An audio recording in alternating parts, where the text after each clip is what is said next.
Bonjour tout le monde, je me présente, Marie-Michel Lieu de la compagnie Québec Traitement. Nous sommes bien partenaires de Baseball Québec depuis l'an dernier.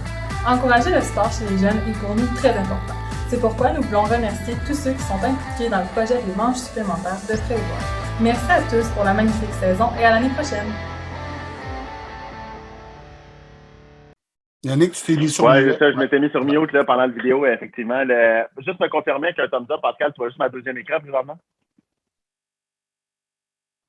Tout à fait, tout est beau. Parfait, merci.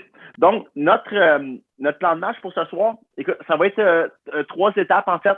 La première, on va faire un bref résumé un petit peu là, des besoins pour les organisations 2A, juste être sûr qu'on comprenne bien là, les 2 tableaux de vérification. Mais écoute, on ne passera pas chacune des formations à chacun des niveaux, là, à moins qu'il y ait des questions à ce sujet-là. Mais juste à savoir un peu comment valider, comment bien comprendre les tableaux qu'on a. C'est qui et quels moyens on peut faire de la vérification au niveau de l'accréditation des entraîneurs. Et finalement, le troisième, c'est un petit peu, là, ça va être quoi l'échéancier qu'on vise pour la prochaine année au niveau de la formation, autant des personnes ressources que de la formation d'entraîneurs. Avec aussi, on va parler des dates, évidemment, au niveau de la réglementation. Fait que c'est notre plan de match pour la soirée. Donc, première chose, 2 façons possibles de connaître nos besoins. Le tableau du cheminement de Baseball Canada. Puis on va le voir un petit peu plus en détail, mais au niveau 2A, en fait, Baseball Québec, on suit la réglementation suggérée par Baseball Canada. C'est-à-dire que selon les différents groupes d'âge, il y a un niveau qui est accrédité. Fait que c'est une nouvelle formule qui a été, le PNCE, en fait, Baseball a changé à partir de l'hiver dernier. Donc, on sait qu'on est un peu dans la nouvelle structure. Fait que ce changement-là, on l'a appliqué au niveau 2A tel quel au niveau de la fédération. Et Pascal qui a fait un tableau résumé, donc un tableau résumé de Baseball Québec. Donc, peu importe l'équipe qu'on joue présentement, ben, on est vraiment en détail la liste des formations qui sont que l'entraîneur doit faire. Okay. Donc, si on repasse dans le tableau, évidemment, juste être sûr que pour lire le tableau, ben, il faut le lire un peu là, de gauche à droite avec une ligne, là, évidemment, horizontale. Comme on s'adresse au 2A, on va aller en dessous de la ligne grise. Donc, introduction à la compétition 13U. Ben, en fait, ça commence dans le 2A. Fait que juste en haut, le sport communautaire 11U, participation continue. On est présentement dans le 11U 2A, donc avec les modules en ligne, le stage d'initiation et les stages, dans le fond, les essentiels, module Mon premier lancé, sélection vidéo. Fait que c'est un petit peu là, présentement, qu'est-ce que l'entraîneur 11U 2A a besoin de faire. Maintenant, au niveau 13U, 15U, 16+, ben, c'est là qu'on voit de gauche à droite avec les modules en ligne, les différentes formations qui sont plus communs, pédagogiques. Ensuite, les formations qui sont spécifiques selon les niveaux, donc selon le 13U ou le 15U. Donc, lanceur-receveur dans le 13U, stratégie, lanceur, stage avancé qu'on a ou le Skills Clinic, comme il s'appelle. Donc, avec le stage habileté, en fait, le stage avancé était le nom. J'ai pas pris le bon tableau, en fait, parce que c'était le nom qui était suggéré au départ. Mais c'est le stage habileté qui s'appelle, en fait. Donc, au niveau là, où ce que je veux porter l'attention aussi, évidemment, c'est bon, qu'est-ce que ça prend pour être formé, qui est tout à gauche de la colonne statut formé. Et à droite, c'est toutes les tâches que ça prend au niveau des évaluations. Okay? Où ce que je veux en parler tout de suite, c'est évidemment, il y a toujours le portfolio, il y a les évaluations. Le portfolio, il est en 2 étapes. Fait que ça, c'est des choses qu'on a vues au courant de la dernière année, c'est qu'il y a la partie commune qui est la planification annuelle, la planification de pratique, mais des fois, l'entraîneur ne faisait pas la 2e section, qui est la partie un peu plus technique, mais propre à son niveau. Fait que la partie de 13U, 15U ou 16+. Fait que ça, c'est des choses qu'on a vues l'année passée. Ils ont fait la partie core portfolio, mais on ne s'est pas rendu à la partie après. Donc, le portfolio n'était pas tout à fait complété. Ça a été un changement. D'ailleurs, le portfolio avait changé l'année dernière. Fait que ça, c'est une des choses qu'on a pu observer un petit peu là, au courant de l'année passée. Et l'autre chose, après, évidemment, la pratique, ça ne change pas. En partie, ça ne change pas. Évaluation de prise de décision éthique, ça ne change pas. Et il y a plusieurs entraîneurs, après les évaluations, que le module en ligne sport sécuritaire. Fait que des fois aussi, quand on fait de la vérification, on voit certifié non renouvelé. Ça, c'est souvent un entraîneur qui a fait sa certification, mais qui n'a pas fait justement son module Safe Sport, sport sécuritaire.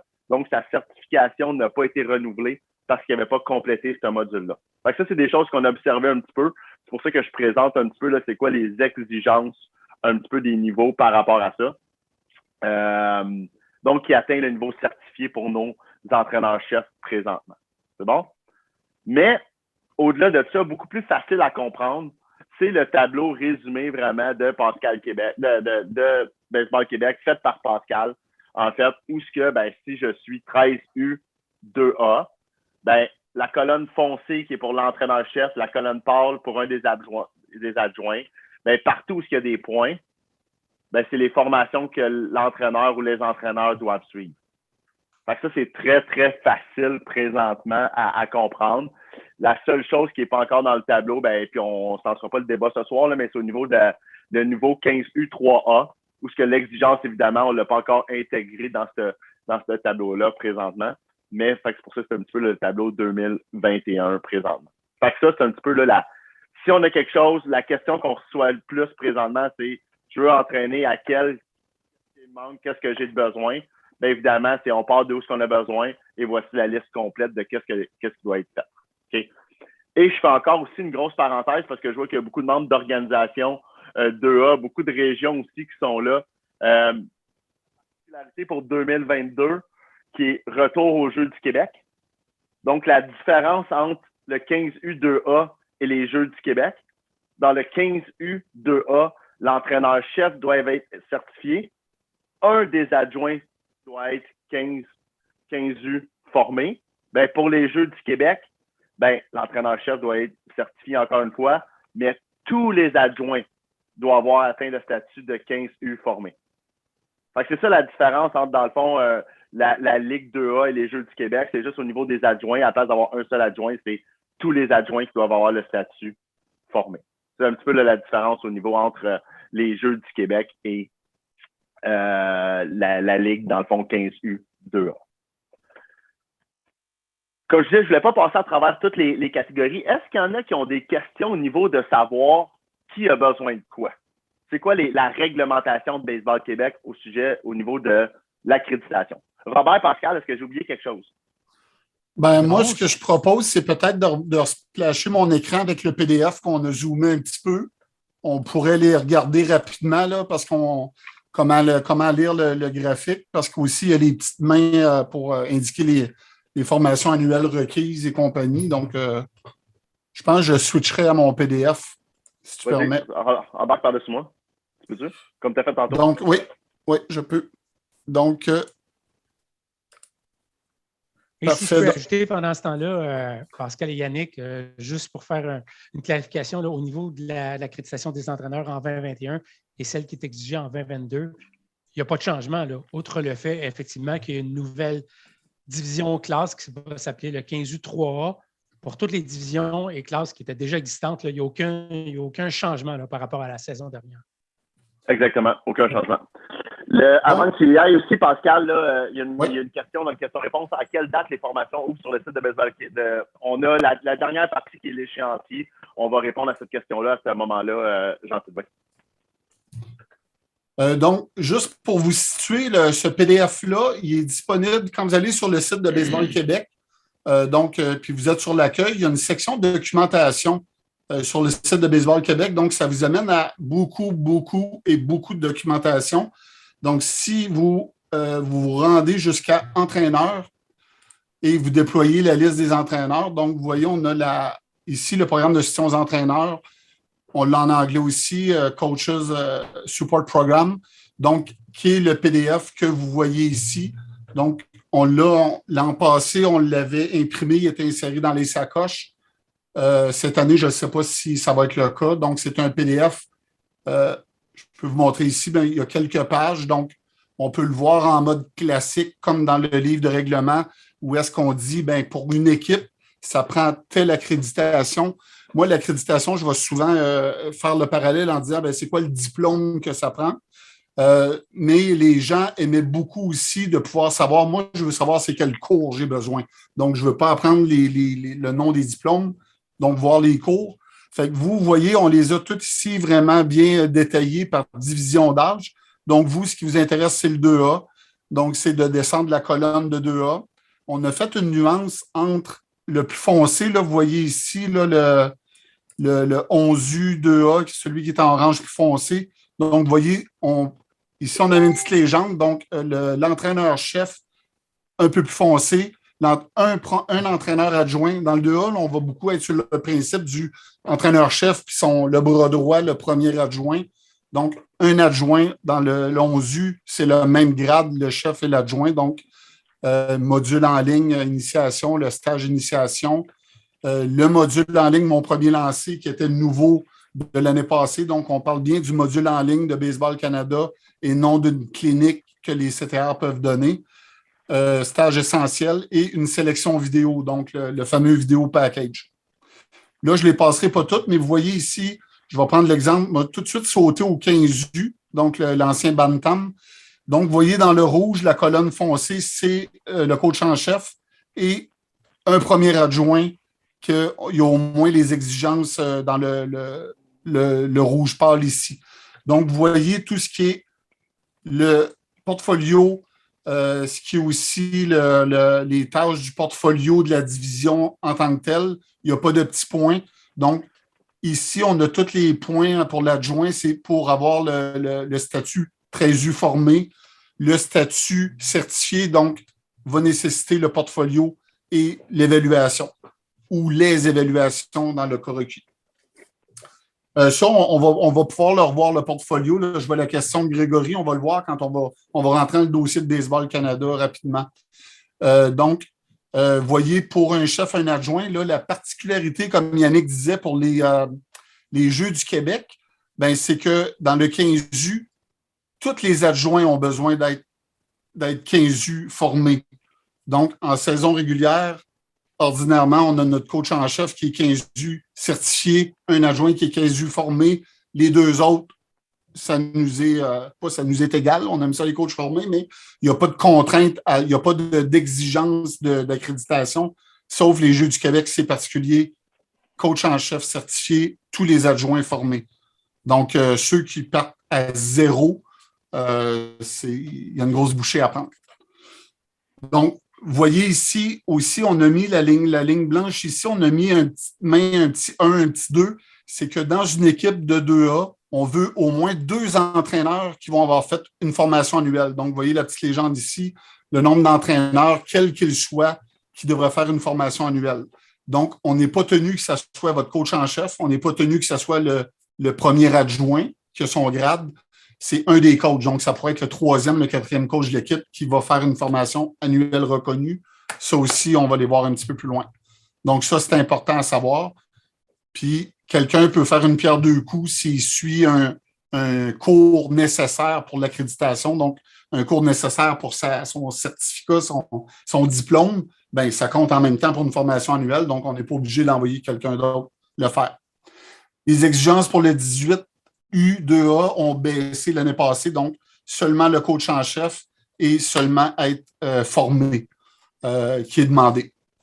Donc, je partirais de là. Yannick, avais-tu d'autres choses ou je bascule tout de suite dans le Non, PNCA? j'ai d'autres choses. Non, je vais pas. Qui peut faire la vérification? C'est moi qui présente en premier. OK. Donc, le tableau est assez bien fait.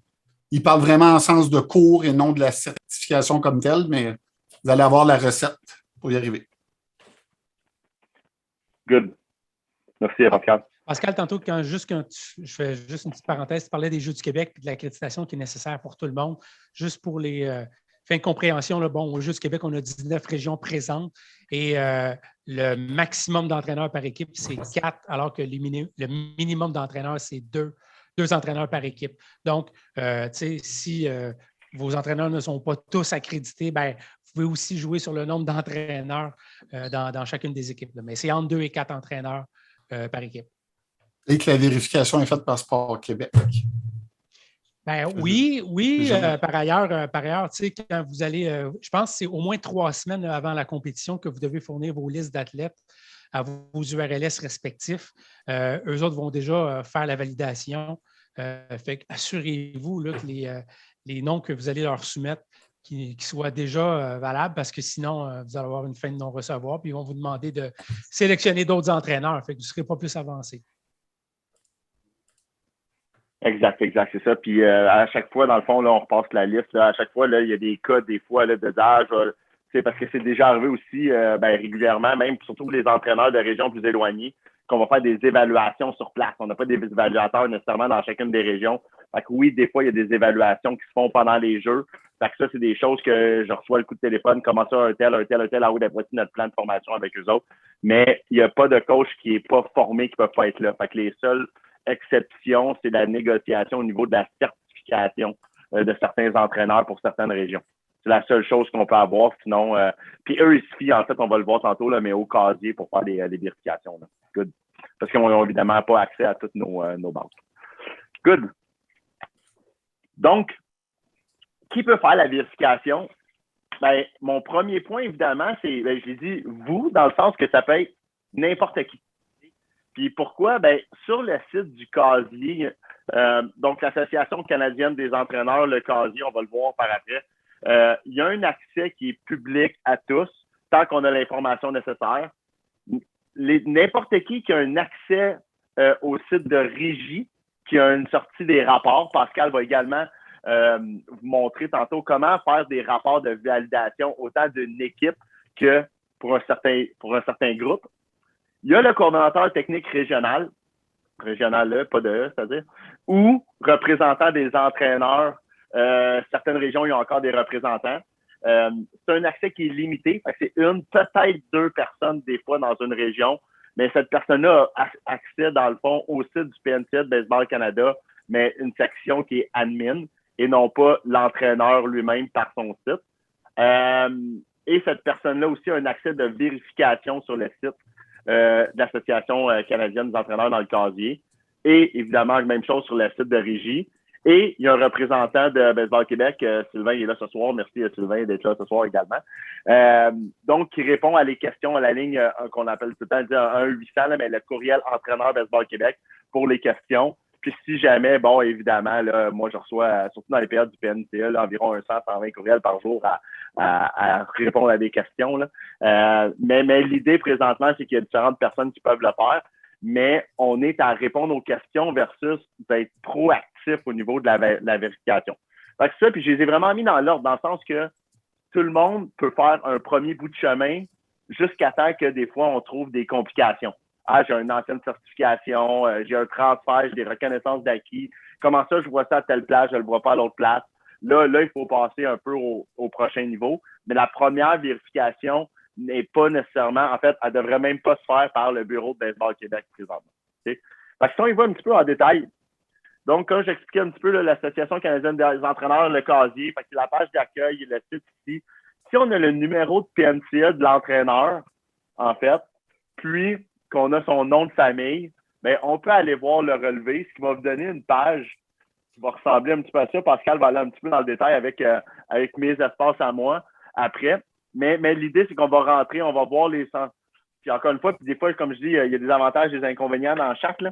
Mais l'idée, c'est que, évidemment, l'avantage, c'est que on a souvent accès au dossier des anciennes formations. Fait que des entraîneurs qui ont, je vais dire même avant 2006, là, avec des anciens niveaux 1, 2, 3, c'est un petit peu là qu'on est capable de le voir.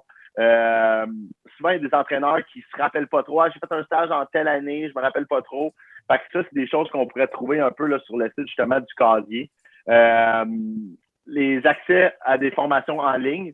Donc, des fois, dans les points de développement professionnel, des choses comme ça, il y a des formations qui sont faites directement avec l'Association canadienne des entraîneurs. On a accès aussi aux points de développement professionnel. Donc, il y a une section qui est faite là-dessus. Mais le désavantage du casier, ben, ça ne tient pas compte des transferts ou des reconnaissances d'acquis. Puis des fois, il faut très bien comprendre le système et les formations pour être certain du bon niveau. Puis là, mon exemple que j'ai ici, ben, c'est marqué Introduction à la compétition 16+ formé. Transféré, ben en fait, je suis certifié 16+, évidemment. Là. Fait que ça marque certifié dans le PNCA. Pourquoi ça me met formé à ce niveau-là? Je sais pas. Ah, en fait, probablement, je sais pas. J'ai aucune idée pourquoi, en fait. Fait que c'est pour ça, fait qu'il faut voir un peu est-ce qu'il a fait les formations, les niveaux. Fait qu'il faut être capable de jouer dedans puis comprendre le système. Fait que c'est pas le plus. Fait que je te dirais que souvent, c'est pas la première place qu'on regarde, mais c'est quelque chose qui peut nous prendre. OK? Puis là, je les explique toutes, mais Pascal va vraiment faire la démonstration. OK? Dans la gestion des cahiers d'équipe, on va dans le système de régie, qu'on va dans le tableau de bord, qu'on cherche une équipe, puis qu'on fait gestion du cahier d'équipe, ben là, on a effectivement là, l'équipe qui peut ressortir. Puis là, l'accréditation des entraîneurs est valide ou entraîneur-chef manque en formation ou il y a comme, mettons, et c'est rouge, évidemment, quand c'est pas correct, puis c'est vert quand c'est correct. Fait que ça, déjà, c'est une vérification à même une équipe. Mais on va voir aussi comment aller faire des rapports de plusieurs équipes. Encore une fois, dans le système de régie, dans le tableau de bord, il y a un onglet de rapport de validation des équipes. Fait que ça, c'est l'autre place après qu'on peut voir. Okay? Comme on disait, l'accès au PNCA, puis pourquoi j'en parle par le coordonnateur technique, le représentant ou un petit peu, c'est tout simplement qu'il y a une section, admin. C'est pas tout le monde qui peut avoir ce code-là, donc les accès sont limités. C'est pour ça que j'en parle tout de suite un petit peu. Donc, il y a 1 ou 2 personnes par région qui peuvent faire cette vérification-là. Parce que, évidemment, maintenant, il y a un code de vérification depuis l'année dernière, mais avant, c'était un peu n'importe qui avait le code, puis on se rendait compte un peu que, est-ce qu'il y en a qui jouaient dans le compte ou non, qui modifiaient des choses, c'était possible de le faire. Fait que présentement, il y a une section seulement de vérification que les représentants ont, mais c'est pas quelque chose qu'on veut nécessairement donner à toutes les organisations, toutes les associations. Donc, c'est pour ça aussi qu'on les nomme. Mais par contre, dans l'avantage, c'est la base de données la plus à jour parce que notre système de formation passe par le PNCA de Baseball Canada. Donc, s'il y a une formation, c'est là qu'on va s'inscrire. Fait qu'on est capable d'évidemment voir non seulement les cours qui ont été faits, mais des fois, tel entraîneur, il n'est pas encore formé, mais il est inscrit à tel cours, puis tel cours. Donc, on est capable de savoir qu'à partir du 29 mai, il devrait être formé parce que, dans le fond, il est inscrit à toutes les formations. Okay? C'est la base de données la plus simple à comprendre, c'est-à-dire, je coach 13U, j'ai toute la liste des formations 13U. Je coach 15U, j'ai toute la liste des formations 15U. Donc, c'est la base de données la plus facile à lire. Puis ça, si l'entraîneur va dans son propre dossier et qu'il vous fait des screenshots de ça ou qu'il vous donne, qu'il vous le montre ou qu'il partage l'écran, il voit la même chose. Fait que l'entraîneur est capable de suivre ses propres formations aussi à même son propre dossier.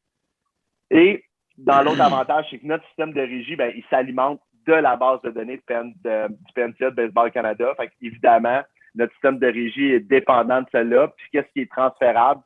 C'est toutes les formations et les niveaux d'application des entraîneurs. Fait que quand il y a un entraîneur qui change de statut, le statut est transféré dans notre système de régie. Okay? Fait que ça, c'est l'avantage. Mais le désavantage, comme je disais, c'est pas accessible à tous. Puis ça aussi, là, à cause qu'on a changé de système l'année passée, on trouve encore certaines failles dans le système. Donc, on doit aussi maîtriser un peu là, les failles possibles. Donc, des anciennes formations qui apparaissent plus, des équivalences possibles, les différentes couleurs de crochets qui peuvent apparaître. Donc, il y a des choses qu'on doit aussi maîtriser par rapport à ça. Donc, Pascal, je t'invite à faire un petit peu là, les démonstrations des différents systèmes là, plus en détail par rapport à ça. Là. Parfait. Écoutez, rapidement, je vais aller dans le casier que Yannick vous a montré, que vous n'aurez peut-être pas si souvent à aller là, mais quand même, on aime mieux vous le montrer, vous dire que ça existe. Donc, vous voyez, dans coach.ca, il y a quelque chose qui s'appelle le relevé public. Donc, c'est vraiment de public. Donc, tous les coachs qui ont, vous savez, leur numéro de PNCA, comme là, je suis en train de mettre celui de Yannick. Donc, ça prend le numéro de PNCA de la personne et son nom de famille. Donc, si je fais voir, là, vous allez voir, je vais consulter ce qu'il y a dans le registre canadien de Yannick. Donc, c'est vraiment très, très complet avec même des vieilles formations quand on est des anciens niveaux, comme on dit. Et au-delà, quand il y a des choses qui sont propres, dans Baseball Canada va juste vous montrer ce qu'il y a de baseball. Donc, là, ici, Yannick a des trucs qui vont au-delà du baseball.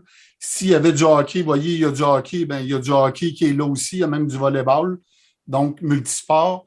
Donc, idéalement, un entraîneur n'a qu'un seul numéro de PNCE pour tous les sports. Chaque année, des fois, on fait faire des petites fusions. Donc, une des premières questions, quand un de vos entraîneurs, s'il commence ses formations d'entraîneur, c'est peut-être de poser la question, as-tu déjà suivi des formations d'entraîneur dans d'autres sports? Peut-être qu'il y a déjà un numéro de PNCE qui existe. On évite de faire des doublons. Donc, voici pour le casier. Pour trouver le numéro de PNCE de votre entraîneur, s'il est déjà dans la Régie de Baseball Québec, vous allez le trouver là, il est répertorié là. Ou sinon, ben là, vous faites appel au provincial parce que nous, on a des comptes usagers administrateurs ou Yannick, je pense que M. Rodrigue doit être capable de le voir ça. Oui, pas de problème. Souvent, là, quand on se fait poser la question, préparez tout le temps la ville, mais la date de naissance aussi. Fait que quand on prend, on recherche le nom, la date de naissance, c'est nos premiers guides. Après, on va demander, y a-t-il déjà habité à telle adresse, telle adresse, telle adresse? Fait que c'est comme ça, des fois, qu'on est capable de retrouver des numéros de PNCA là, qui sont perdus. Là. Exact, parce que ça, c'est une base de données qui est pan-canadienne de tous les sports. Donc, un Pierre Ouellette, ça se peut qu'il y en ait beaucoup des Pierre Ouellette au Québec qui ont été coachs une fois dans la vie de quelque chose. Donc, là, je vais vous montrer Baseball Canada. Donc, Baseball Canada, moi, je suis rentré en mode administrateur pour visionner. Donc, ça, nos CTR, on s'arrange pour qu'il y ait cet accès-là, donc pour aller visionner. Nous, on a des accès administrateurs aussi d'un autre niveau pour éditer, mais donc, vos représentants régionaux ou CTR ont un accès pour visionner. Donc, je suis rentré en mode administrateur. J'ai fait une recherche par nom. Je peux faire, regardez, je vais juste revenir ici. Donc, je peux faire une recherche. J'ai fait une recherche par nom de Yannick Desjardins. Donc, je trouve Yannick Desjardins. Je peux aller voir les informations qui sont entrées ici. Parfois, des entraîneurs, ils essayent de récupérer leur mot de passe, mais ils ont un vieux courriel là-dedans. Donc, nous, on est des ressources aussi pour aller resetter leur courriel puis en mettre un nouveau pour qu'ils soient capables de réaccéder à leur dossier. Des fois, un entraîneur rentre là et puis il est 5-6 ans sans y aller. Donc, c'est fort probable des fois qu'il ait oublié un vieux hotmail qui traînait là et qu'il n'utilise plus depuis plusieurs années. Donc là, vous voyez, je rentre dans le dossier de Yannick Desjardins. Je suis désolé. Bon, c'est un petit peu long, mais ça va. Donc, je vois ici, on a notre fameux bloc d'initiation, donc fondamentaux, participation continue, qui est notre ancien accréditation, initiation. Donc, vous voyez, Yannick, il y a un crochet noir. Un crochet noir, c'est particulier. Probablement que tout le monde qui sont ici ce soir ont déjà un dossier PNCA de Baseball Canada, donc où ils vont accéder. Donc, si vous retournez dans votre propre dossier ou si votre coach se pose des questions, un crochet noir, c'est une équivalence pour un ancien grade que Yannick a reçu. Donc, vous voyez le nouveau bloc 11U qui est vraiment propre au 2A. Ça, je tiens à le dire, là, il ne doit pas y avoir beaucoup de monde de A ou de B ici ce soir, mais ça concerne juste le 2A, le bloc 11U ici. Donc, vous voyez ici, il y a le module, mon premier lancé. Donc, Yannick n'a pas son 11U. N'a pas son 11U sur papier formé, mais il y a plus haut encore. Donc, vous voyez ici, il y a son 13U certifié. Donc, il y a toutes les exigences de cours pour avoir son 13U. Là, c'est sûr, vous voyez des parties blanches. C'est parce Pascal, c'est intéressant. Pascal, retourne au ouais. 11U. Parce qu'en fait, ça, c'est quelque chose qu'on voit souvent. C'est un coach qui revient. C'est que malgré le fait que je suis un ancien niveau 3, compétition développement certifié, en fait, là, ben, pour coacher 11U, il faut quand même que je retourne faire la formation mon premier lancé. C'est ça qui me manque à cause de la... Ah non, c'est pas supposé, en fait. Parce que vu que j'ai la formation de lanceur, non, je ne l'ai pas fait, c'est une ancienne accréditation. Mais quelqu'un qui aurait fait la formation lanceur-receveur, il ne serait pas obligé de le faire. Moi, c'est parce que j'avais des équivalences pour le faire. Fait que c'est pour ça que je suis en formation à cause de la formation de mon premier lancer. Vous voyez ici aussi, il y a des fois, il y a des prérequis. Donc, ici, pour le package vidéo, ben, il demande d'avoir fait mon premier lancer. Donc, le système a tout aussi des prérequis avant de pouvoir aller à un cours, s'inscrire à un stage suivant. Donc, vous voyez aussi, si vous avez des coachs qui partent à la base, ça se peut au 2A aussi, des coachs d'expérience qui ont quand même roulé leur boss comme entraîneur, mais qui partent à zéro d'information. Ben, pour même se rendre à s'inscrire au stage d'initiation, ils auront à faire leur initiation en sport et les fondamentaux baseball. Donc, ça, vous avez tout ça bien indiqué dans le tableau qu'on vous a présenté aussi au début. Là, vous me ferez des signes ou des SOS dans le chat box si je scrolle trop vite. Des fois, on n'a pas conscience de ça. Donc, je descends un petit peu plus bas. Vous voyez ici, ben, Yannick, certification 15U. Donc, il y a les exigences pour être 15U. Là, vous voyez, ça, c'est un ancien portfolio régional-provincial. Donc, les nouveaux coachs, on ne verra pas ça. Tantôt, il y avait une question sur le portfolio. Ouais. Maintenant, il y a un core portfolio, donc un tronc commun. Le tronc commun, c'est le même. Si je vais là, je suis dans le bloc 15U, mais je n'ai pas besoin de le refaire. Si je l'ai fait dans le bloc 13U, là, c'est le même core portfolio qui réapparaît dans tous les blocs où il est nécessaire. Donc, du moment qu'il est complété, il va apparaître complété dans le 15U, il va apparaître complété dans le 16U. La nouveauté depuis l'année passée, c'est qu'il y a une portion tactique qui est propre à la division. Donc, ça, votre coach qui était 13U l'année passée, il a probablement fait seulement sa portion, son core portfolio. Il a probablement fait la portion portfolio tactique 13U. Bien, cette année, s'il monte en 15U, il aura besoin de faire la portion core portfolio de 15U. Le portfolio, je pense, Yannick, je vais le mentionner tout de suite, mais on tient à le dire, le portfolio, là, c'est une opération qui est quand même assez longue à faire. C'est comme un travail écrit qui fait référence à des formations, d'autres stages que vous avez suivis, stage planification, stage enseignement et apprentissage, préalable au portfolio. Donc, il y a un temps de production, il y a un temps de correction par un correcteur, au moins pour la partie core, hein, Yannick? Tu me définitivement, oui, c'est ça, exactement. En fait, la partie core, il y a un correcteur. Puis on parle vraiment d'une planification d'une séance, d'une planification d'une saison. Donc, comme on disait, c'est là que remplir le calendrier demande un certain temps, de faire, en fait, justement, l'évaluation avec tout ce que ça demande un petit peu. Fait que oui, mais en partie, par contre, la partie tactique, c'est de l'autocorrection maintenant. Les questions ont été faites pour que ce soit de l'autocorrection. Donc, c'est important que vous ayez en tête que si vous demandez à votre coach, je vais faire ton portfolio, ben, ça ne sera pas le lendemain matin que ça va être terminé, complété, là. Pour le travail que lui va avoir à mettre dedans et aussi le délai de correction. Le correcteur va probablement aussi, tu sais, c'est assez rare, je crois, il y en a qui le réussissent d'un coup, mais souvent, un correcteur va demander de peaufiner certaines sections, renvoyer en contre-correction. Donc, l'entraîneur, il faut qu'il revienne travailler dans ces choses puis le soumettre une deuxième fois. Donc, c'est un processus qui ne se fait pas, c'est pas la veille au soir qu'on va dire, hey, ça me le prend demain midi. Il y a plusieurs tenants et aboutissants. Non, puis juste là-dessus, Pascal, sur les centaines de portfolios que j'ai corrigés, là, il y en a eu un qui l'a eu du premier coup. Puis je l'avais guidé un peu, c'est quelqu'un avec qui je coachais.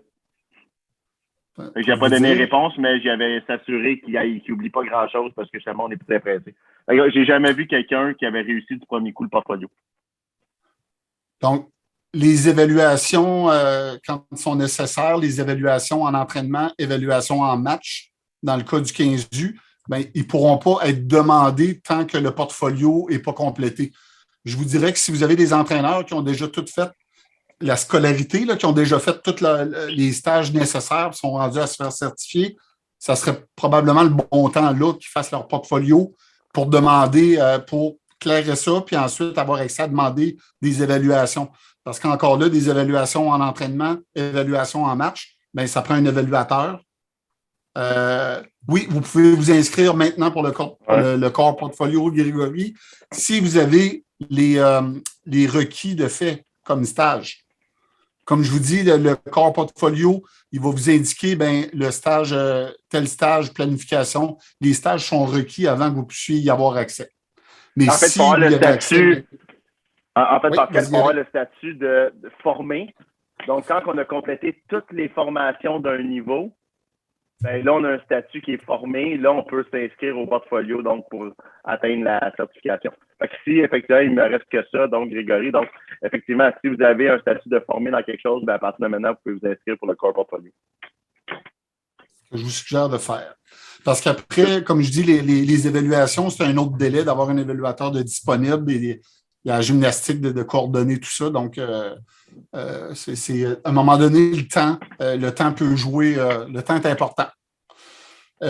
Aussi, il y a le nouveau stage habilité pour ceux qui avaient déjà qui étaient déjà formés et certifiés. Juste formés ou certifiés aussi, Yannick? Formés aussi, ils n'ont pas besoin. Ceux qui étaient formés. S'ils étaient provincial formé ou provincial certifié avant le transfert, c'est pas une obligation de faire sur la formation habilitée. OK. Puis ceux qui ont embarqué, qui ont commencé dans le nouveau processus, là, est requis.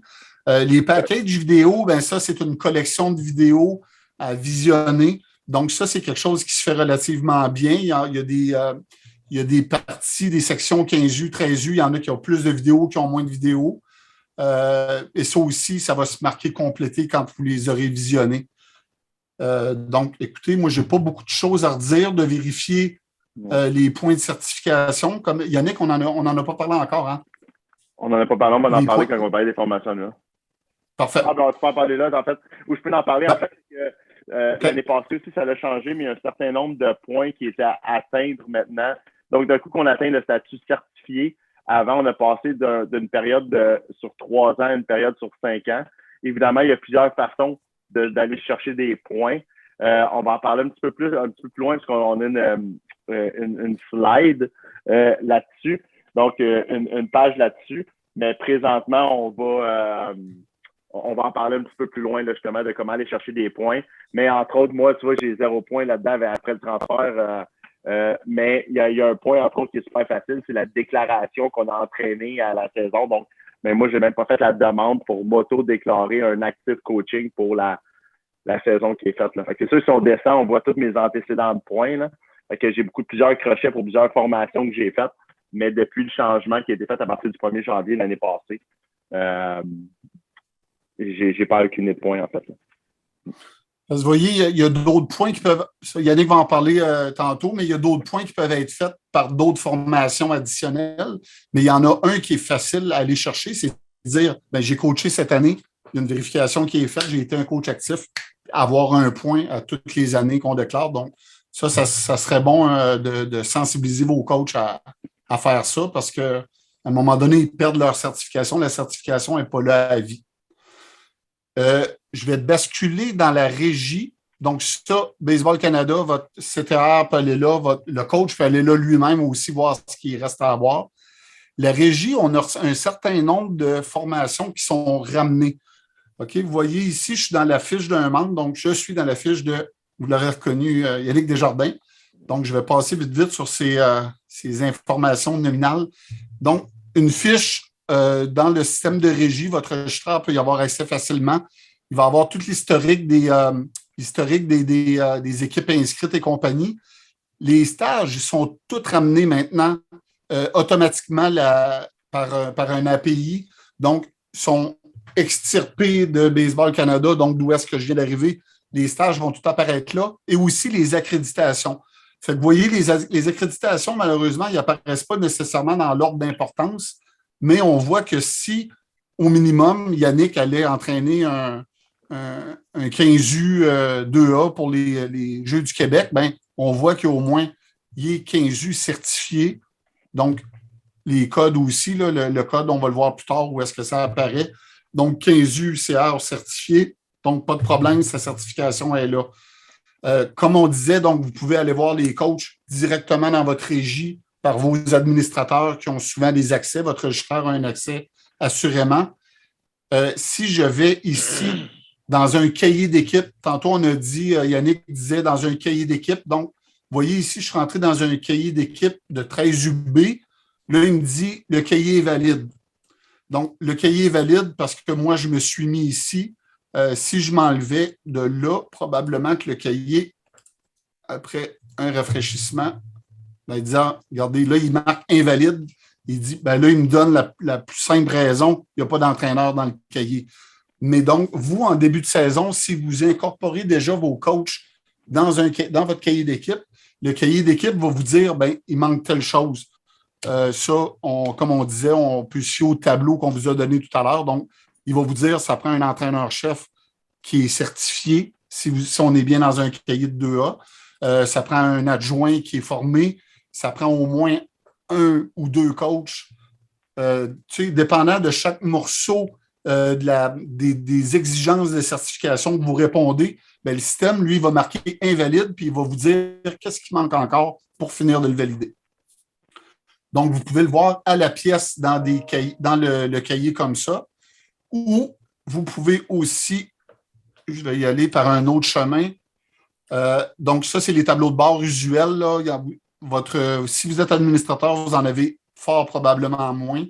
Donc, dans les rapports ici, on a un rapport de validation des équipes qui existe. Bon, là, moi, je vais avoir accès à tout le provincial, mais voyez, si je viens dans... Vous allez seulement voir votre organisation 2A. Si vous êtes un registraire régional, comme je pense qu'il y a M. Picard qui est là, lui, il peut voir toute une région. Donc, je peux aller voir l'Association des beaux-parleurs de la région Test.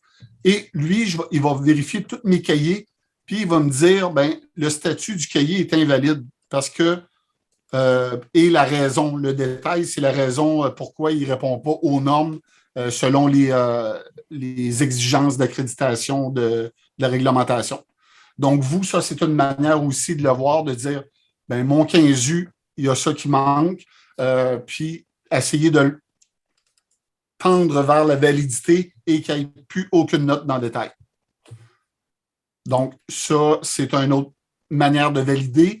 Là, j'ai fait la demande parce qu'on se disait l'autre fois dans une autre formation. Juste, parenthèse, vu que c'est sur cette page-là, tu t'en vas sur l'autre demande pour...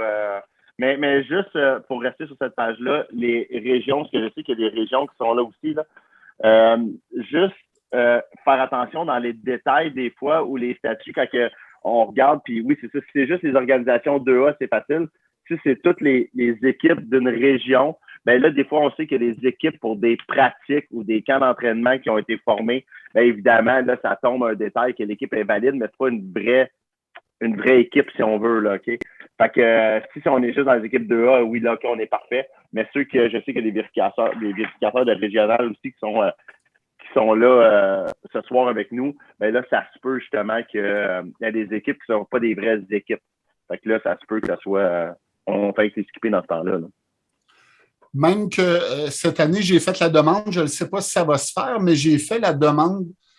Je vais retourner dans mes équipes où j'étais. Attendez un petit peu. Gestion des cahiers d'équipe. Donc, je reviens dans ma région zéro test. Moi, j'ai fait la demande. Il existe les cahiers les pages d'équipe depuis quelques années pour aller faire prendre les présences et tout. Cette année, on avait mis dans cet endroit-là aussi, accéder à la page d'équipe, on avait mis dans cet endroit-là les passeports vaccinaux parce qu'on avait donné la tâche aux entraîneurs. On ne voulait pas donner la tâche de faire ces validations-là par un registraire d'association puis qu'il y en ait plein les bras. On avait donné ça aux entraîneurs de s'auto-gérer. Donc, moi, j'ai fait la demande pour que dans la page d'équipe, donc où est-ce qu'un administrateur d'équipe, un gérant d'équipe ou des entraîneurs vont avoir accès, j'ai fait la demande pour que la validation des entraîneurs apparaisse là aussi. Parce que pour qu'il y ait un maximum de monde qui soit capable de voir « Hey, mon équipe, est-ce qu'elle est correcte? » là? Parce que des fois, il y a un registraire, mettons, qui en a plein à vérifier pour son association. Un entraîneur, du moment qu'il est rentré et qui est administrateur de sa page d'équipe, il pourrait lui-même venir voir et dire « Ah, il nous manque encore ça. » Puis prendre son coach adjoint par l'oreille et dire « Hey, oublie pas, il faut que tu ailles faire mon premier lancer en ligne. On t'avait donné cette tâche-là à toi, donc oublie pas de le faire. » Donc, l'accréditation, s'il manque quelque chose, j'ai bon espoir. Là, je ne vous l'annonce pas officiellement. J'attends des nouvelles de Sportal que ça va afficher aussi dans le groupe, la page d'équipe, c'est-à-dire. Donc, cahier d'équipe, page d'équipe et le rapport aussi. Fait que vous avez bien de la place. Et cette année, j'ai demandé aussi est-ce qu'on peut extraire aussi, quand on exporte, on peut exporter les joueurs. M. Picard, je suis sûr qu'il fait un clin d'œil, même si je ne le vois pas. On disait qu'on n'avait pas de rapport non plus pour les entraîneurs. Une association n'était même pas capable de dire je vais sortir, mais à part sortir les entraîneurs de cette année, là, j'ai fait la demande, j'ai fait un cahier de charge à Sportal. J'espère que ça va se faire. Là. J'ai bon espoir aussi que quand on va exporter les entraîneurs, mettons, qui étaient attitrés à des cahiers d'équipe en 2021, donc la saison dernière, que les colonnes apparaissent puis dire est-ce qu'il est 11U formé? Oui, non. Est-ce qu'il est 13U formé? Oui, non. 13U certifié. Donc, toutes les colonnes d'accréditation apparaissent au bout du Excel et que ça vous indique c'est quoi l'accréditation actuelle, la diplomation de l'entraîneur. C'est tout. Excusez, je parle beaucoup. C'est bon. Question? J'espère que je ne vais pas trop vite. Soit, encore une fois, à main levée, soit par écrit. n'a pas oublié ta question, c'est dans deux diapositives. Good. Donc, et la dernière, évidemment, on parle du représentant des entraîneurs de baseball Québec. En fait, l'année dernière, c'était Sylvain Rodrigue qui répondait au courriel. En fait, ça fait même maintenant 2 ans. Donc, si vous avez des questions, je dirais assez simples. La première, entraîneur@baseballquebec.qc, numéro de téléphone qui est très peu connu, affiché à part un peu là, sur dans le dépliant que Pascal a montré plus tôt. Fait que on l'a aussi. Mais par contre, ça reste que c'est une ressource.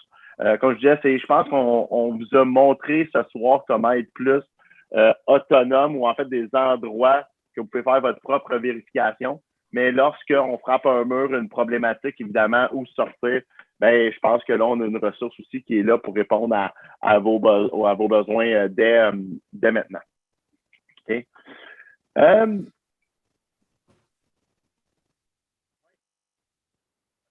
Quelque chose, Pascal? À la fin, Yannick, tu me feras passer, je vais me montrer un outil.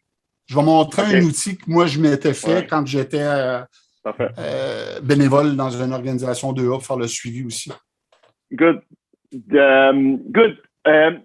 Cette diapositive sur les formations annuelles qui est reconnue. Puis, je dirais que pour la plupart aussi, peuvent compter comme point de développement professionnel, justement, là, pour le 2A. Puis à chaque année, c'est drôle parce que, bon, on a notre groupe de coordonnateurs techniques, tout ça. J'ai une philosophie un peu à travers des formations annuelles. Puis à chaque année, c'est quelque chose qu'on ramène sur la table. Là. En fait, c'est l'importance qu'on ne reste pas dans nos pantoufles pendant tout longtemps, ou la philosophie, mais c'est un peu la culture de vouloir apprendre, en fait. Fait que là, on est encore au niveau de la réglementation. Oui, on demande à 2 entraîneurs, mais on est en train de vouloir implanter plus une culture de vouloir continuer à avancer comme entraîneur. Mais quoi qu'il en soit, présentement, on a 2 entraîneurs qu'il faut qu'ils en suivent. Évidemment, comme Pascal le mentionnait, n'importe quelle, soit formation, module en ligne, évaluation compte. Pour plusieurs qui manquaient des formations annuelles l'année passée, on les référait au package vidéo.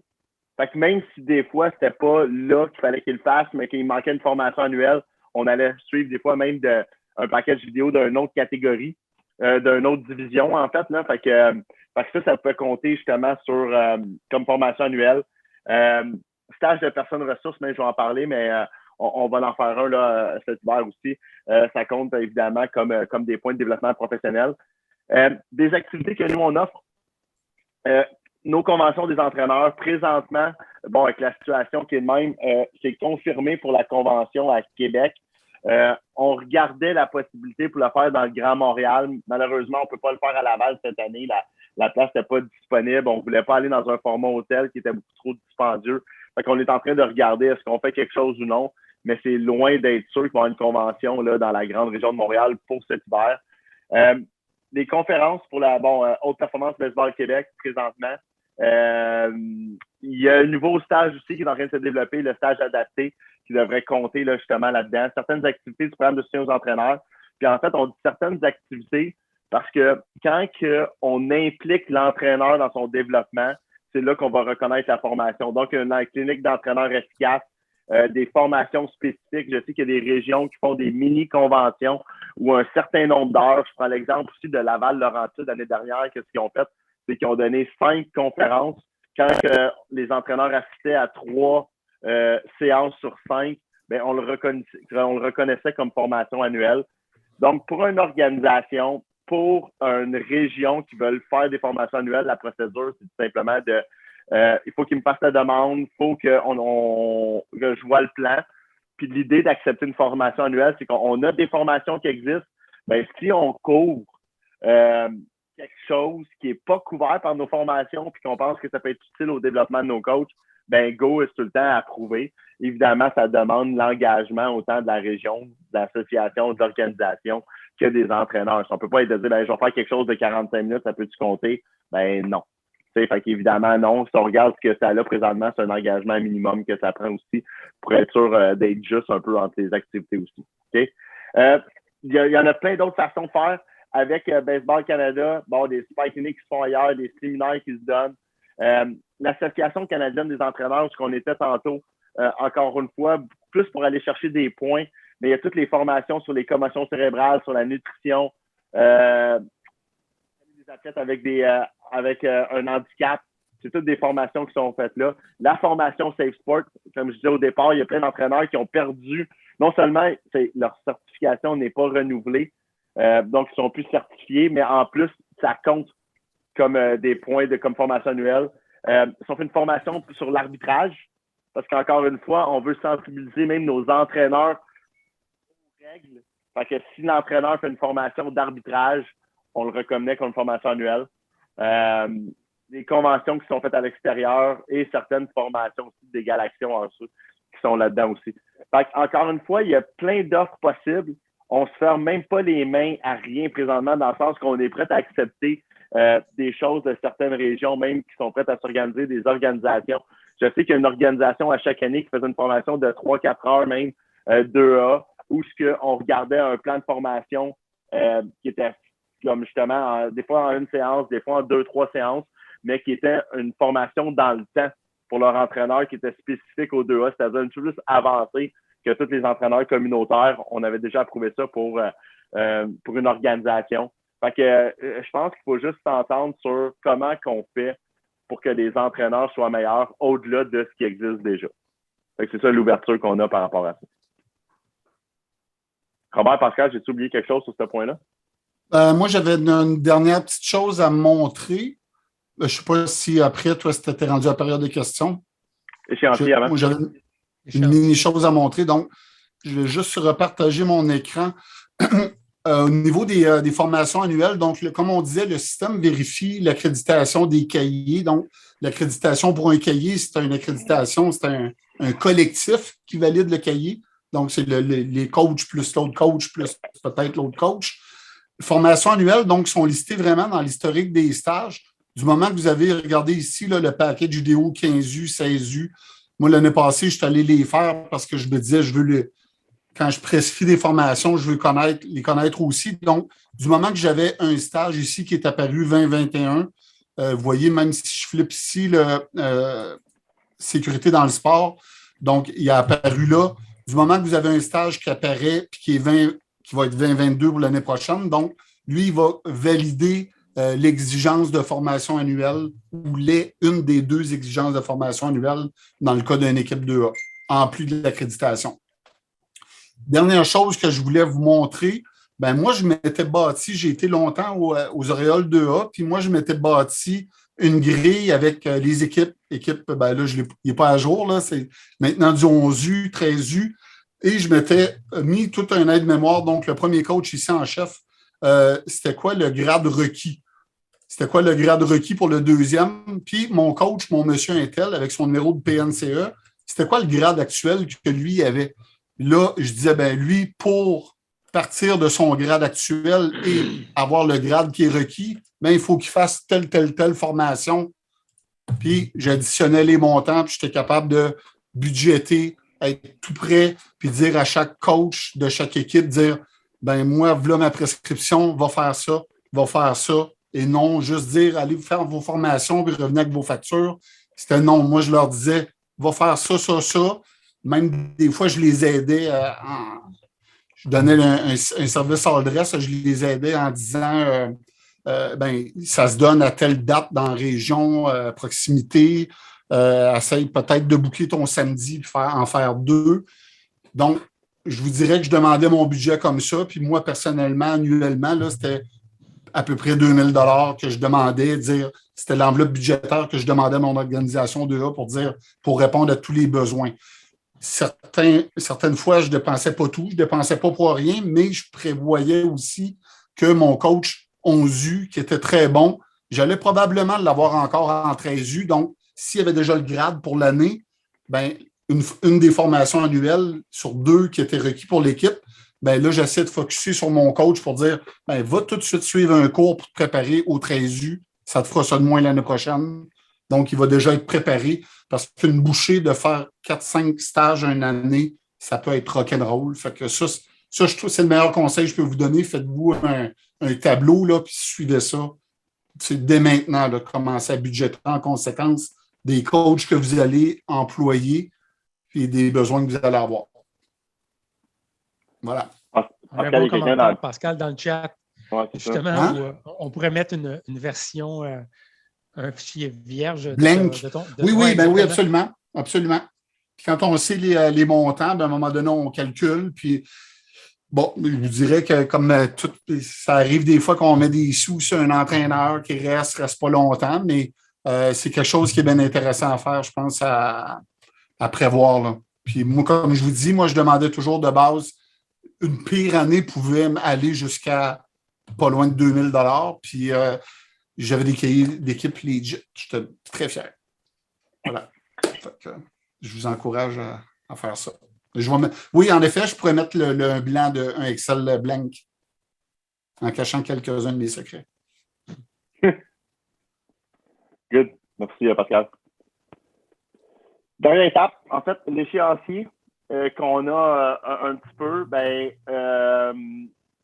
évidemment, ce soir, on fait la présentation qu'on va pouvoir publier, revoir, qu'on va renvoyer un peu aussi à toutes les organisations pour être sûr qu'on puisse être un petit peu d'avance au niveau de cette planification-là. L'étape 2, à l'hiver, en fait, il va y avoir une formation de personnes ressources. Je suis en train de confirmer la date présentement avec un membre de Sport Québec parce que les personnes ressources, en fait, il y a une partie qu'on développe le contenu qui, nous, Baseball Canada, Baseball Québec, qu'on peut faire, mais il y a une partie core qui doit être approuvée par Sport Québec. Donc, on a un peu les mains liées avec eux autres présentement. Là. Fait que j'attends un petit peu là, les réponses de ce côté-là. Puis, une personne ressource, tant au niveau des formateurs, mais surtout au niveau des évaluateurs, parce qu'une des grosses problématiques qu'il y a à travers le pays présentement, on le vit chez nous, mais c'est comme ça à travers le pays, c'est de livrer au niveau de l'évaluation. Là. C'est ça, soyons honnêtes, là, présentement, c'est les mêmes personnes qui entraînent, qui sont coordonnateurs techniques, qui sont formateurs. Donc, souvent dans le calendrier, puis on va le voir un peu plus loin, les évaluations vont commencer après la période de formation, parce que ça se retrouve être un petit peu les mêmes. Là, OK? Fait que c'est normal qu'à la date limite, les évaluations ne soient pas faites, évidemment, puis on y va en ordre de priorité. Fait que c'est sûr que pour les Jeux du Québec, ça va être la première priorité au niveau de l'été prochain. Les entraîneurs des championnats, c'est la deuxième, puis on les descend un petit peu là, comme ça au niveau des priorités. Après, à mi-mars, le début des formations, mi-février, c'est-à-dire le début des formations en ligne. Donc, juste d'annoncer encore une fois, l'année prochaine, on s'en va sur, en fait, la saison prochaine, on s'en va sur un hybride un peu. C'est la recommandation un petit peu qui a été faite sur Baseball Canada. Nous, je pense qu'on veut essayer de lever aussi pour justement faciliter la formation. Normalement, qu'est-ce qui va être suggéré, c'est que toutes les formations qui ont un côté pratique soient des formations qui sont faites en présentiel et les formations qui peuvent très bien se donner un petit peu plus, je vais dire, théoriques, je vais les nommer plus tard, que ça se fasse en ligne. Par contre, nous, si on veut prendre un petit peu là,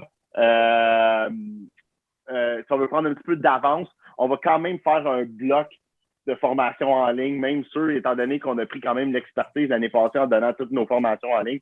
Puis là, je parle dans le fond, là, tout ce qui est normalement initiation, les essentiels, lanceur-receveur, ce serait les cours qu'il faudrait qu'ils soient faits en présentiel, mais les cours d'enseignement, de planification, d'habileté et stratégie sont des cours qui se donnent très bien en ligne. Fait que ça va être un peu l'hybride qu'on va faire, mais par contre, ça se peut qu'il y a certaines régions qui aient le goût de donner la formation, je vais dire n'importe quoi, mais stratégie en présentiel, ce sera libre à une région de le faire ou non dans ce cas-là. Mais quoi qu'il en soit, c'est sûr qu'on va aller un petit peu dans cette forme-là hybride de partie en ligne, partie en présentiel, puis on va essayer de commencer même un petit peu plus tôt à ce niveau-là pour couvrir à chaque année, là, je te dirais, entre 7 et 10 formations au moins pour couvrir tous le niveau là, 15 plus. Là, fait qu'il y a environ au moins un 7-8 formations de chacune qui se donne à travers la province.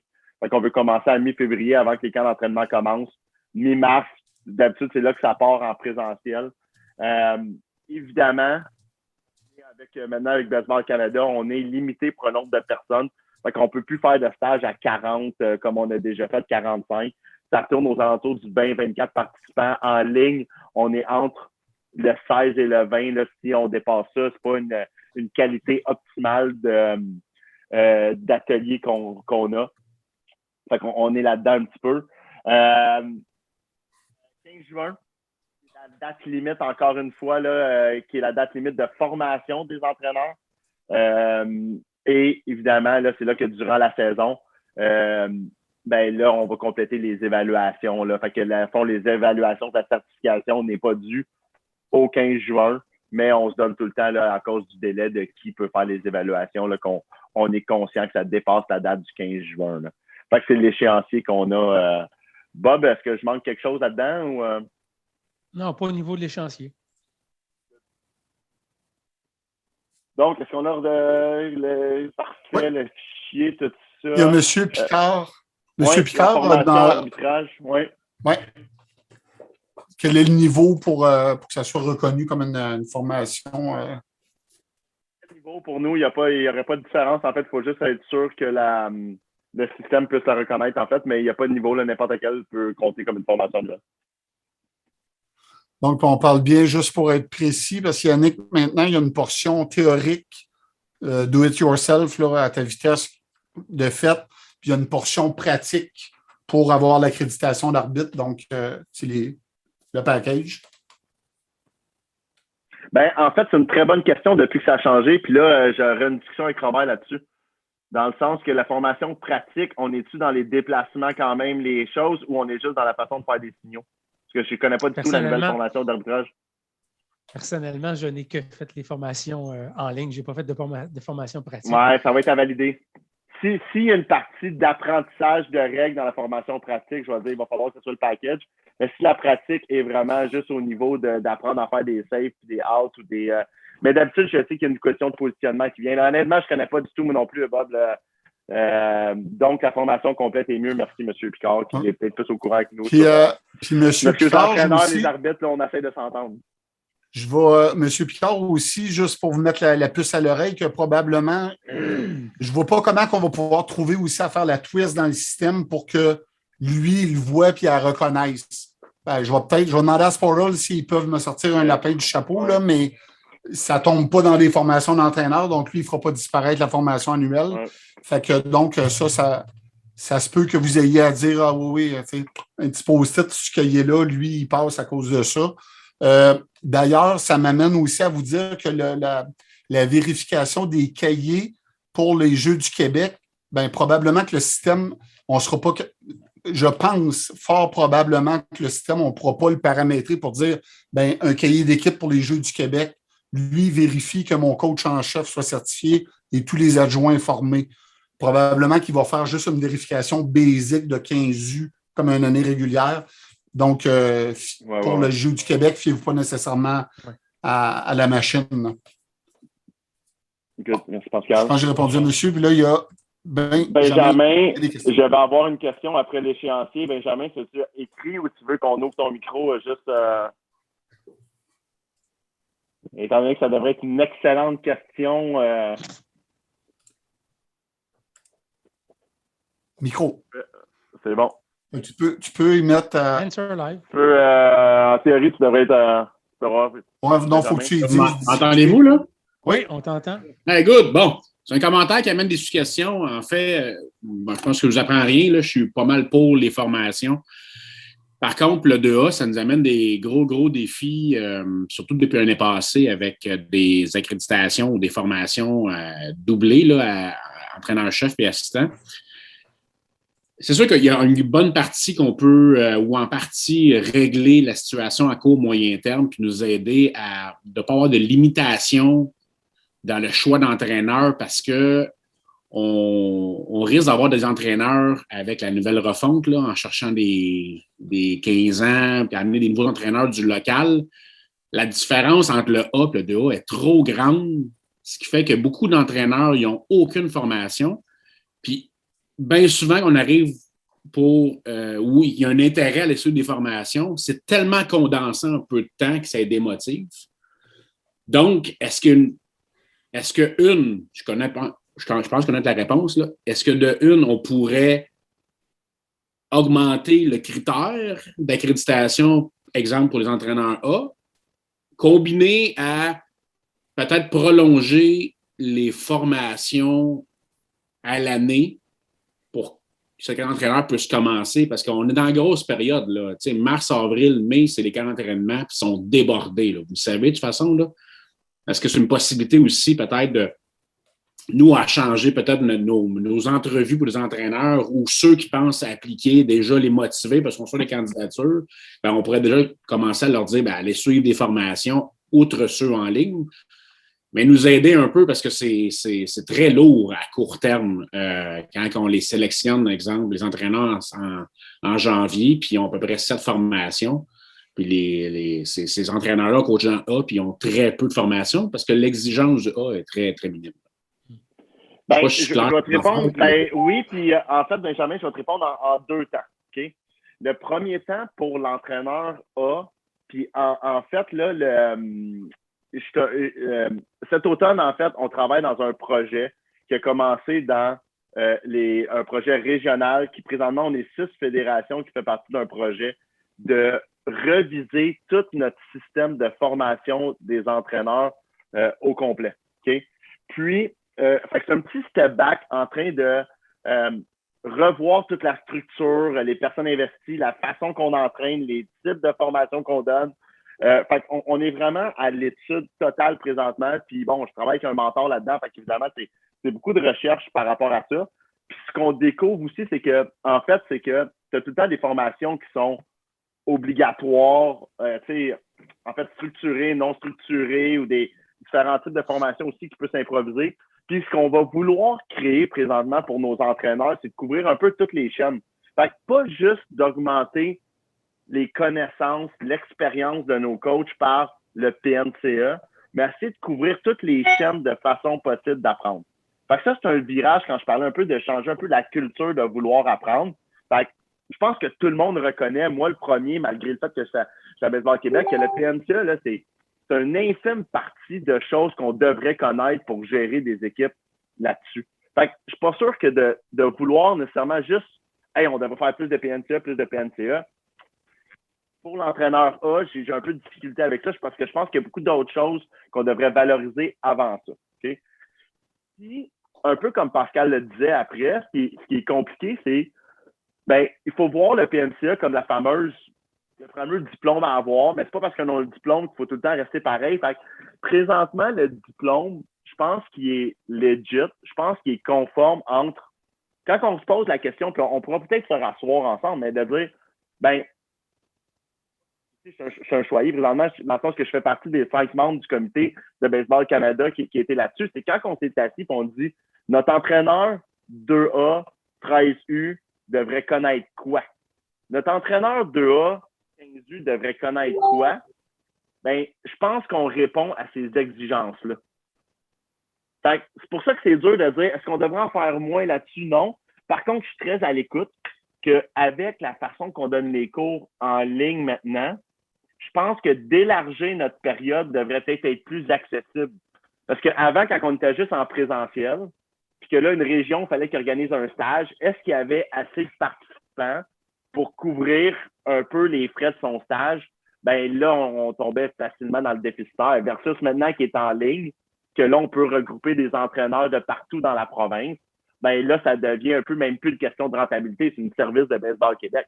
Fait que là, je pense qu'on serait le même. Parce que même quand on a essayé à Baseball Québec, il y a une couple d'années, de l'offrir en dehors un peu de la période, ce qu'on se faisait répondre, je suis au hockey, je suis ici, je suis ailleurs. Évidemment, on parlait de condenser ça des vendredis, des samedis. C'était très difficile d'aller chercher des participants. Mais avec notre nouvelle façon de donner des cours, je pense que à la limite, écoute, on est prêt à donner un cours en janvier, on est prêt à donner un cours si on lance la période d'inscription, à part être sûr de quel montant, puis qu'on s'assure qu'avant, on payait à Baseball Canada, que maintenant, on veut payer à Baseball Québec.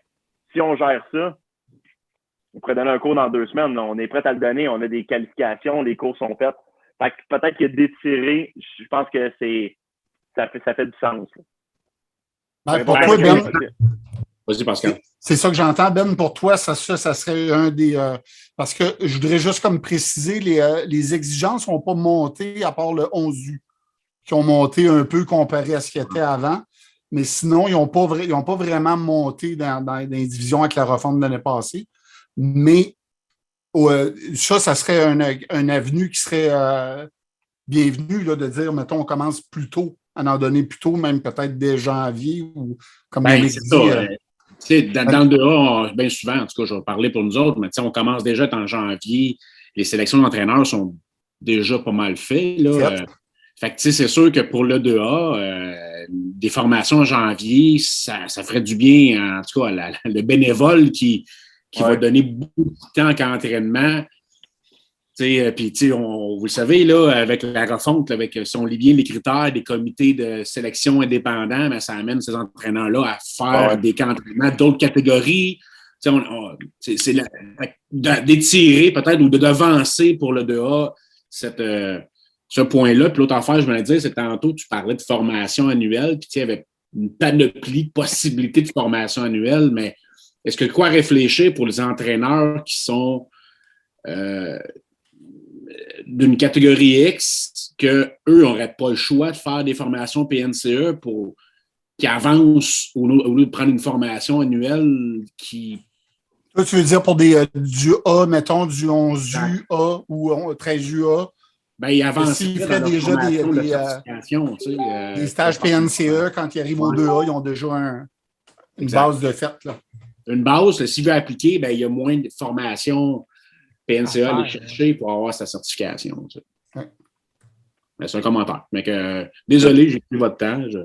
Moi, je vous dirais aussi, commencer à encourager les jeunes, parce que là, vous avez des bons jeunes, midget 3A. Vous voyez, mon gars, il avait 16 ans, il était déjà provincial formé.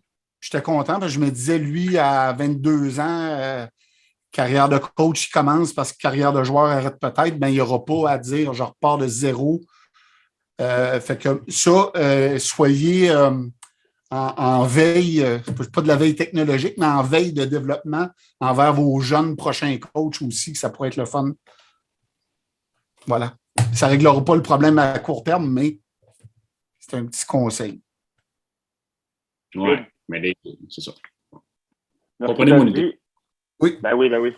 On est à l'écoute. Good. Merci, Benji. Je vais ouvrir le micro de Mike Lachance. Je vais pouvoir parler bientôt.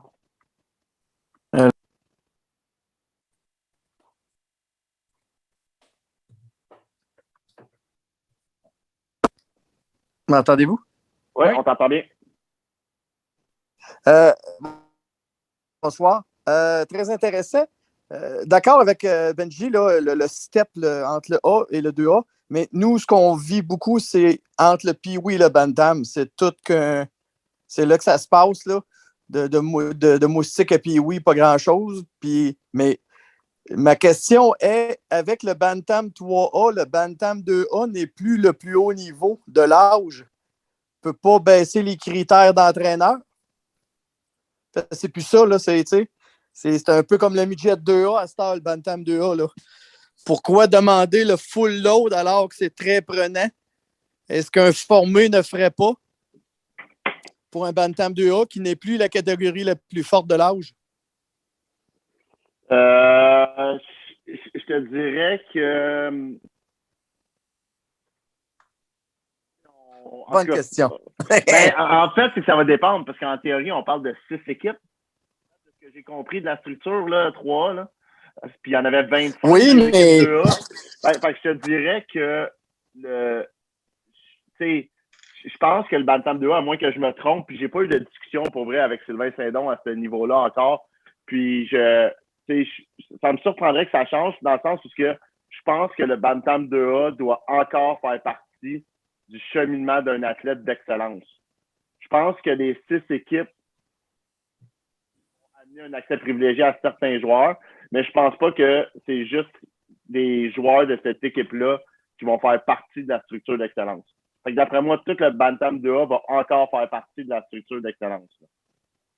Parce qu'au moment où on se parle, l'accréditation qui est envisagée d'être demandée pour les entraîneurs dans le 15U3A, c'est la même que celle dans le 17U3A. Exact. Exactement. Elle va être plus exigeante que celle du 15U2A. Oui, mais anyway, c'est les sport-études qui le gèrent. Oui, c'est les sport-études qui les gèrent, donc ça ne nous touche pas, les organisations 2A. Là. Ça nous autres, à Trois-Rivières, dans le fond, ça nous enlève une équipe. Là. Dans le fond, ça simplifie les affaires, mais en tout cas, c'était mon interrogation là, pour le 2A. Là. Je trouve, nous, en tout cas, nous, à Trois-Rivières, ce qu'on vit, là, c'est le problème, c'est Bantam 2A. C'est toujours ça. c'est très problématique. C'est une affaire de... Les gars se ramassent avec des 6, 7, 8 cours à suivre en 3-4 semaines durant un camp d'entraînement. Le méchant pain in the ass. Là. Ben, en fait, où ce que je comprends, moi, d'être plus tôt, c'est qu'il y a souvent, parce que je remarque là, dans mes plus que 10 ans maintenant, là, dans ce siège-là, là, c'est qu'il y a beaucoup d'anciens joueurs qui commencent à coacher dans le 15 U2A. Fait que c'est sûr que pour l'ancien joueur qui commence, la personne qui n'a jamais commencé, comme je te dis, moi, j'ai commencé il y a 25 ans dans le A, fait que c'est sûr que j'étais un peu le atypique qui a comme monté un peu ses formations, mais il y a beaucoup d'anciens joueurs qui arrivent, puis que même l'ancien joueur junior qui commence à coacher, OK, tu vas coacher en chef dans le 15 U2A, c'est sûr que lui, c'est 7 formations, c'est des évaluations, c'est toute l'équipe. Fait que c'est sûr que on est en train même de faire quelque chose. Qu'est-ce qu'on fait pour les anciens joueurs, tout ça. Mais c'est une observation que j'ai énormément. Puis même à Trois-Rivières, c'est ça qui est avec vous autres dans votre cas. Fait que, mais c'est une des réalités. En tout cas, pensez à ça. J'aime bien ton commentaire, Mike Lachance. Good. Merci. Merci, Mike. Votre appel est important. Oui. Arrête, si je vais penser que c'est pas vrai. C'est bon. D'autres questions?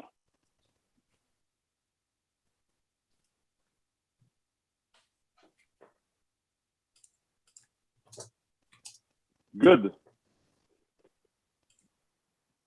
De toute façon, comme je dis présentement, puis je pense que, bon, comme je dis, l'annonce a été faite aussi là, pour le 15U3A, puis c'est comme, j'ai même pas, on s'est attardé justement à la formation du 15U3, mais pour moi, c'est plus que, tu sais, puis je reviens un peu là-dessus, un peu en conclusion, c'est à chaque fois, c'est quoi l'objectif du niveau de jeu par rapport à ça, puis c'est important que les entraîneurs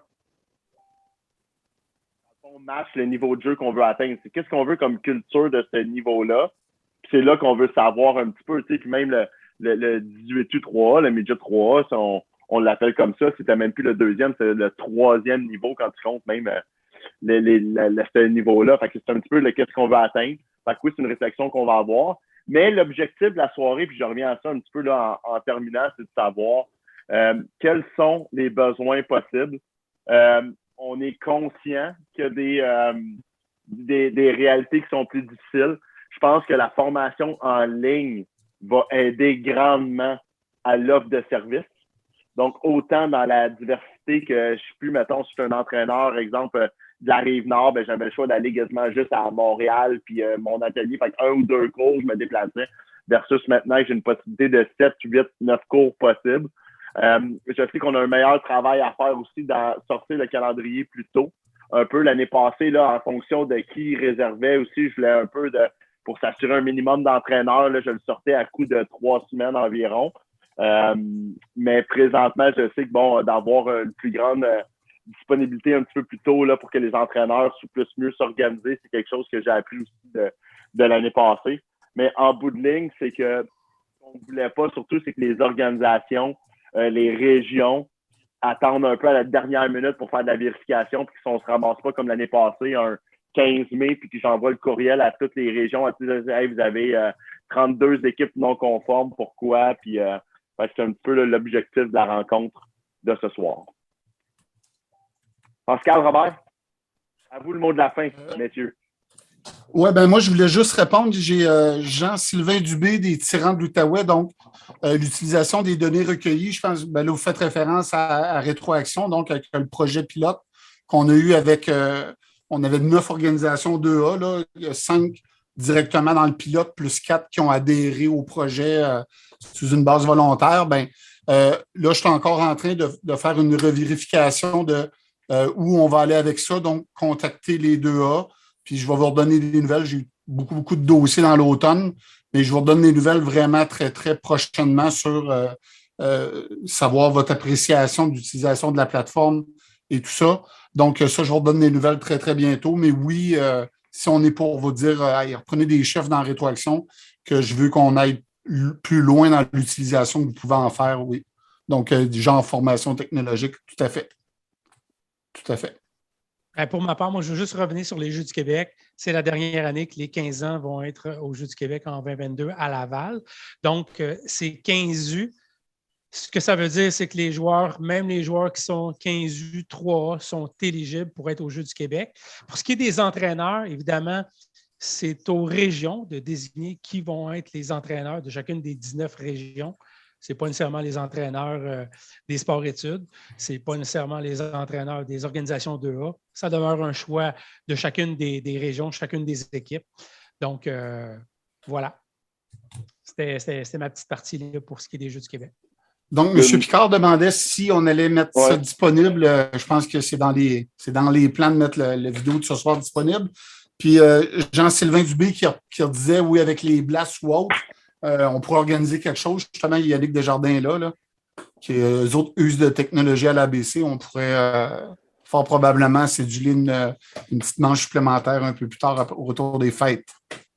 Ben, en fait, c'est ça. Je sais qu'on a donné une l'année passée, parce qu'on en parlait un petit peu plus. La seule différence, c'est que on a un an de plus dans le cadre d'avoir utilisé justement les Rhapsodo, les Blasts, qu'est-ce que ça peut donner un petit peu.